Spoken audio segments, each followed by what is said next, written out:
Hello मेरे प्यारे भाइयों, क्या हाल चाल। उम्मीद करते हैं आप सभी बेहतर, मस्त, ज़बरदस्त, शानदार होंगे। तो आज की क्लास में हम आप सभी को हिंदी का मोस्ट इम्पॉर्टेंट चैप्टर बताएंगे।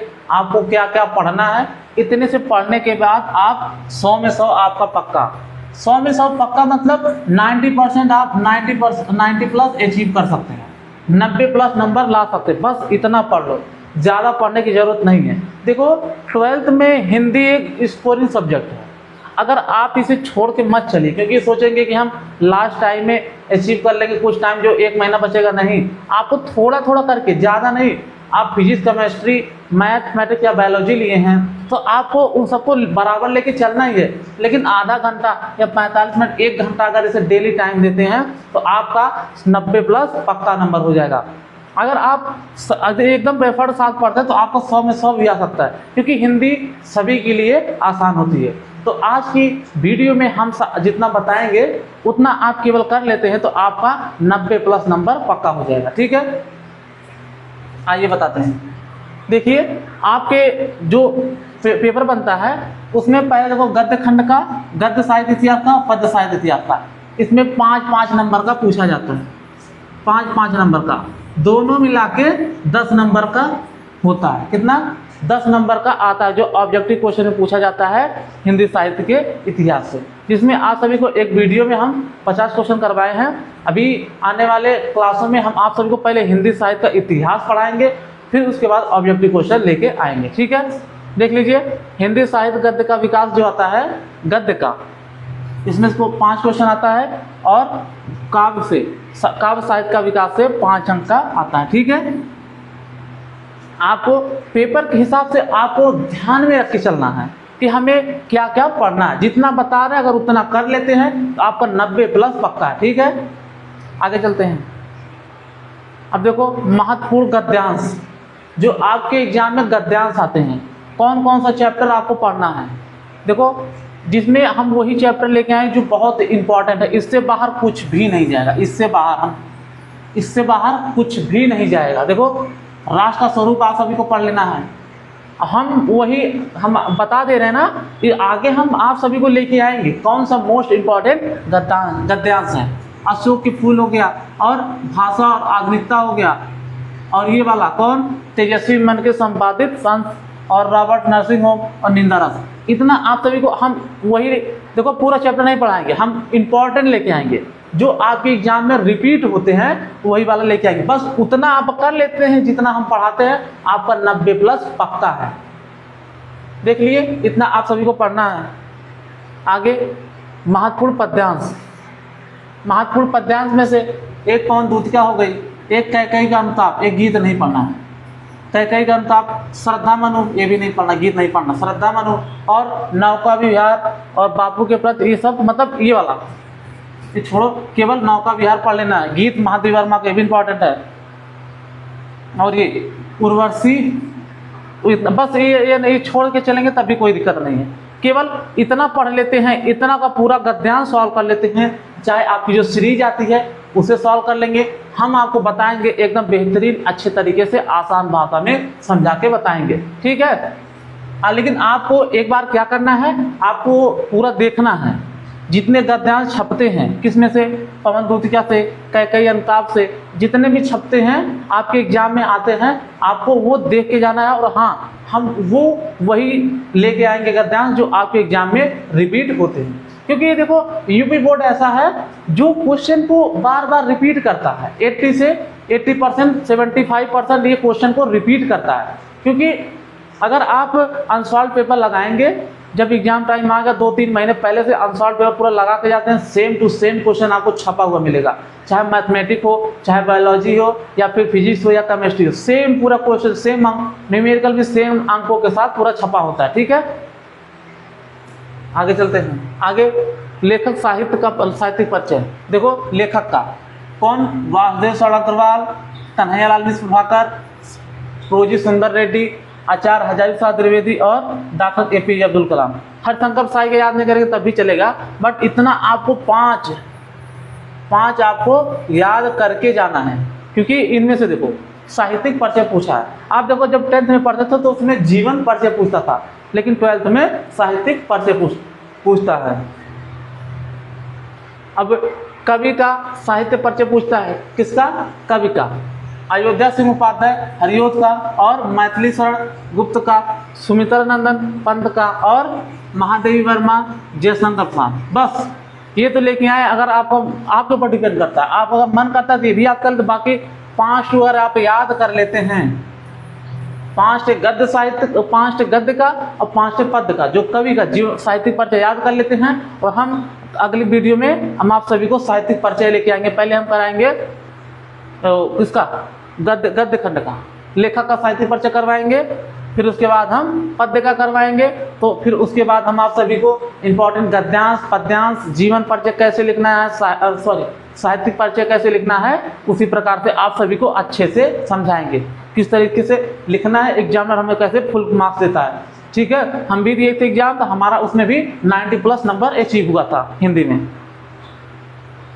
कहानी, देखो कहानी 5 नंबर की आती है, 5 नंबर की आती है, जिसमें आपको केवल 2 कहानी पढ़ लेनी है बस, और कुछ नहीं। एक पंचलाइट, एक बहादुर, ये दोनों कहानी आपको एग्जाम में मिलनी है, क्योंकि ये 100% आती है। ये आपके एग्जाम में मिल ही जाएगा, ये वाला पंचलाइट और बहादुर। आप सभी को हम पंचलाइट कहानी, बहादुर कहानी पढ़ा दिए हैं। अगर अब तक आप सभी ने वीडियो नहीं देखा है तो जाके देख लीजिएगा। आप सभी को हम पूरा कहानी सुना के पढ़ाए हैं, ठीक है। आगे चलते हैं। आगे है खंड काव्य। खंड काव्य देखो, ये जिला के आधारित पर, किसके? जिले के आधारित पर।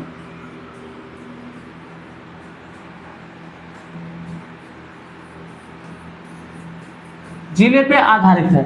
अब देखो क्या है, मुक्ति यज्ञ। ये देखो हमारे यहाँ, हम अम्बेडकर नगर से हैं, ये मुक्ति यज्ञ, मुक्ति यज्ञ हमारे यहाँ मुक्ति यज्ञ चलती है। बाकी अपने अपने अपने जगह का पता कर लीजिएगा, ठीक है। अपने जिस स्कूल में पढ़ते हैं वहाँ पे जो हिंदी पढ़ाते हैं टीचर से पूछ लीजिएगा हमारे यहाँ का खंड काव्य कौन सा है। आगे चलते हैं। संस्कृत दिग्दर्शिका, देखो इतना पढ़ लेते हैं तो आपका इसमें से नंबर पक्का है, क्योंकि इसके अंदर से रिपीट करता है। देखो ये तो मोस्ट इंपॉर्टेंट है, हम कितना स्टार लगा लें फिर भी कम है।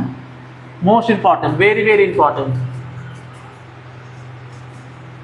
ये वाला भोजस दार्यम वाला, ठीक है। और आत्मज्ञ सर्वज्ञ, ये भी जितना देखो, ये जातक कथा हो गया, संस्कृत भाषा महात्म, ये वाला सुभाष रत्नान, ये इससे 100% आपके एग्जाम में छपता ही छपता है। 100% बोल देते कि अगर 2 चैप्टर आप ढंग से पढ़ लेते तो आपको ज़्यादा पढ़ने की जरूरत नहीं, हम बता रहे केवल, क्योंकि हमारा एक्सपीरियंस हम दिए एग्जाम, और हम कई लोगों को भी बताए हैं, इसके पहले भी गाइड करते हुए आते हैं। एक चैप्टर, ये अगर कोई कुछ नहीं पढ़ना चाहता है तो केवल 2 चैप्टर पढ़ के चले जाइए, इससे आपका 100% मिल जाएगा। एक भोजस दार्यम में, एक सुभाष रत्नान से। इसमें भी गद्य में, गद्य के हिसाब से पूछता है, और क्या पूछता है, श्लोक पूछता है। ये सुभाष रत्नान और भोजस दार्यम 2 चैप्टर आप पढ़ के चले जाते हैं तो आपके एग्जाम में पूरा फंस जाएगा, क्योंकि इससे बाहर आता ही नहीं, क्योंकि एग्जामिनर वही रिपीट ही करता है। अब देखो व्याकरण में लोक उक्तियां व मुहावरे, शब्दों के सूक्ष्म का अंतर, फिर उसके बाद अनेकार्थी शब्द। हाँ, एक शब्द के लिए एक शब्द नहीं, अनेकार्थी शब्द गलत हो गया, एक शब्द के लिए अनेकार्थी शब्द। अनेकार्थी शब्द वाक्यों में त्रुटि वर्जन, जो वाक्य में जो कैसे कोई वाक्य लिखा जाता है, अगर वो गलत हो जाता है तो उसे सही तरीके से लिखना। और अपठित गद्यांश भी, और काव्य सौंदर्य तत्व एवं रस छंद अलंकार, ये इतने आप सभी को पढ़ना है। और आज से आपको डेली वीडियो, कंटिन्यू वीडियो मिलती रहेगी। जितना बता रहे केवल उतना अगर आप करते हैं तो आपका 90% नंबर इसमें हिंदी में कंफर्म है। क्योंकि देखो हम सब्जेक्ट वाइज तैयार करेंगे। हम फिजिक्स में जो हमारे सर है, दीपक सर हैं, वो बताएंगे कि कितना पढ़ना है, कितना छोड़ना है। देखो पढ़ते तो सब लोग हैं, अगर आप एक स्ट्रेटजी, एक प्लान के साथ पढ़ते हैं, हमें कितना पढ़ना चाहिए, कितना नहीं पढ़ना चाहिए, और कुछ चीज़ें होती हैं जो आपके एग्जाम में मोस्ट बार रिपीटेड होती हैं, और आपको बस वही उतना ही पढ़ना है। अगर आप हर एक सब्जेक्ट का टारगेट बना के चलेंगे, देखो कोई अगर आप घर पे हैं तो आपको मार्केट में जाना है, मार्केट में जाना है तो आपको डिसीजन तय है, आपका फिक्स है कि हमें वहाँ मार्केट में ही जाना है, तो आप कहाँ जाएंगे? मार्केट में जाएंगे। अगर आप अपने लक्ष्य को निर्धारित नहीं करते हैं तो वहाँ तक नहीं पहुँचेंगे। आप अपना टारगेट बनाओ। देखो, हम टाइम टेबल बना लेना बहुत बड़ी बात नहीं होती है, आप उसको फॉलो करें। हमको कैसे अचीव करना है, किस तरीके से करना है, आपकी स्ट्रेटजी प्लान बिल्कुल अलग होना चाहिए। आप अगर टाइम टेबल बना के पढ़ते हैं तो अच्छी बात है, बट उसमें डेली आपका टारगेट फिक्स होना चाहिए। हमको इतना करना है तो करना है। अगर आप किसी टॉपर से पूछेंगे तो आप कैसे पढ़ते थे, वो बोलते हैं कि हम डेली का टारगेट बना के पढ़ते हैं, डेली का टारगेट। क्योंकि अगर रोज का आप टारगेट फिक्स करके पढ़ेंगे, हमको इतना आज कंप्लीट करना है तो करना, किसी भी हर हाल में करना है, तो वैसे ही तो आपका नंबर हर सब्जेक्ट में अच्छा 90% प्लस अचीव कर सकते हैं। आपको बस डेली टारगेट फिक्स करके चलना है कि मुझे ये इतना करना है तो करना, चाहे जैसे करना। ठीक है, तो यहाँ हो गया। तो आगे चलते हैं, आगे देखते हैं।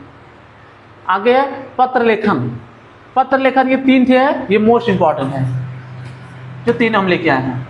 नियुक्ति हेतु आवेदन पत्र, व्यवसाय हेतु ऋण का आवेदन पत्र और सफाई हेतु अधिकारी प्रार्थना पत्र। इसमें साफ सफाई के बारे में बताया गया है और आप सभी को ऋण, व्यवसाय के लिए, कोई बिजनेस करने के लिए बैंक से लोन लेना, या उसी प्रकार से इसमें पत्र लिखना है। नियुक्ति अपॉइंटमेंट के लिए आप सभी को नियुक्ति पत्र लिखना है। ये पत्र कैसे लिखते हैं, हम आप सभी को पूरा जो जितना हम बता रहे हैं ना, इतना सब आपको पूरा अच्छे से कवर करवाएंगे और इसी में से आपको आना तय है।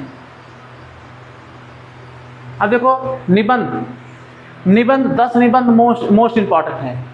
और देखो हम इतना लेके तो आए हैं, लेकिन हम बता रहे हैं क्या क्या आपको तैयार करना है।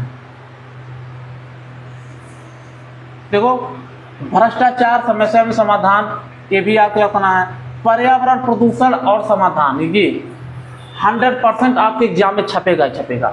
हम 10 में जब पेपर दिए थे, 10th में 12th में हमारे दोनों एग्जाम में आया था पर्यावरण प्रदूषण 100%, ये वाला। इसको आप हर हाल में तैयार करके ही जाइएगा, छोड़िएगा मत, क्योंकि ये हम जितना इस पर स्टार लगा दे उतना ही कम है। ठीक है, आप ये वाला मोस्ट इंपॉर्टेंट है, पर्यावरण प्रदूषण एवं समस्या और समाधान, छोड़ के मत जाइएगा। विज्ञान वरदान अभिशाप, मतलब जो बताए हैं इसमें से उतना ही मोस्ट इंपॉर्टेंट है, बट लेकिन उसमें भी कौन सा है, एक मेरे प्रिय साहित्यकार, ये वाला इसमें भी आता है, और आतंकवाद में भी आता है। और एक कौन हो गया, ये विज्ञान वरदान या अभिशाप। ये अगर इतना 3-4 तो आप कंप्लीट करते हैं तो आपका पूरा फिक्स है, आपका 10 नंबर पूरा फिक्स है, इसी में से ही आना है। आपको देखो, जो निबंध लिखते हैं तो केवल आपको निबंध इस तरीके से लिखना, हेडिंग वाइज। हमें एग्जामिनर को समझाना है कि ऐसे पूरे अच्छे तरीके से उसे व्यक्त करेंगे, तभी एग्जामिनर, देखो इसमें 10 नंबर कोई पाता नहीं है, कितना भी लिख देता, लेकिन हम तरीका और स्ट्रेटजी के साथ बताएंगे आपको किस तरीके को एग्जामिनर को समझाना है, जिससे एग्जामिनर खुश होकर आपको पूरा 10 में 10 पूरा नंबर देते। ठीक है, हमारा टारगेट है आप सभी को फुल मार्क्स दिलाना, क्योंकि हम एक सब्जेक्ट में कैसे पढ़ें, वो किस तरीके से, अगर आप सब सब्जेक्ट मिला के पढ़ते हैं, पढ़ना आपको सब सब्जेक्ट है, लेकिन हमें हर सब्जेक्ट का कितना सब्जेक्ट है, 5 सब्जेक्ट है। हिंदी हो गया, इंग्लिश हो गया, फिजिक्स, केमिस्ट्री, मैथमेटिक्स या बायोलॉजी। अगर इसमें से लिए हैं तो आपको हर एक विषय का, हर एक सब्जेक्ट का मोस्ट इंपॉर्टेंट क्वेश्चन ढूंढना है। और कौन कराएगा, वो हम सब कराएंगे। बस जितना आपको बोलते उतना करें और आपका 90% पक्का है। ठीक है, बस इतना आपको कर लेना है। तो आज की क्लास में इतना ही, बाकी हम नेक्स्ट वीडियो में आप सभी को हम पूरा वीडियो प्रोवाइड करेंगे। जैसे शुरू से हिंदी साहित्य का, कल से हम हिंदी साहित्य का इतिहास पढ़ाएंगे, हिंदी साहित्य का इतिहास, जिसमें हम गद्य खंड का पढ़ाएंगे, फिर उसके बाद में हम पद्य खंड का लेके आएंगे। ठीक है, फिर उसी हिसाब से जिस तरीके से बताए हैं उसी हिसाब से हम गद्यांश, आपको मोस्ट इंपॉर्टेंट गद्यांश सॉल्व कराएंगे और पद्यांश भी सॉल्व करवाएंगे। पूरा हम जितना बताए ना, पूरा आपको हम सॉल्व करवाएंगे। ठीक है, तो आज की क्लास में इतना ही। तब तक के लिए खुश रहिए, मस्त रहिए, जबरदस्त रहिए। ठीक है, तब तक के लिए धन्यवाद।